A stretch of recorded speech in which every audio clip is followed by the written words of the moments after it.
7 हिंदी, मैं हूं आपके साथ अक्षता मौर्य। बिहार में चुनावी सरगर्मी के बीच भोजपुरी सुपरस्टार और अब बीजेपी नेता पवन सिंह को वाई कैटेगरी की सुरक्षा प्रदान की गई है, जिसे गृह मंत्रालय ने केंद्र स्तर पर मंजूरी दी है।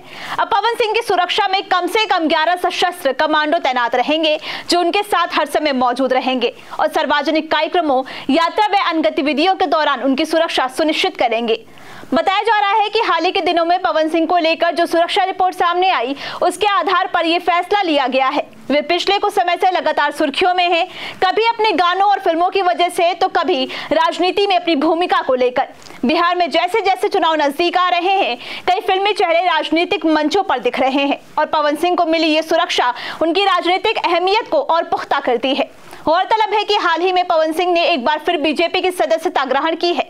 दिल्ली में केंद्रीय गृह मंत्री अमित शाह और वरिष्ठ नेता उपेंद्र कुशवाहा की मौजूदगी में उनकी घर वापसी हुई, जो बिहार विधानसभा चुनाव से ठीक पहले की गई और एक रणनीतिक चाल मानी जा रही है। सूत्रों के अनुसार अब बीजेपी पवन सिंह को भोजपुर जिले की आरा विधानसभा सीट से चुनाव मैदान में उतार सकती है और वे जल्द ही इस क्षेत्र का दौरा भी करेंगे। पार्टी को उम्मीद है कि पवन सिंह की लोकप्रियता और कुशवाहा के सामाजिक आधार के मेल से भोजपुर, बक्सर, कैमूर और रोहतास की कुल 22 सीटों पर सकारात्मक असर पड़ेगा।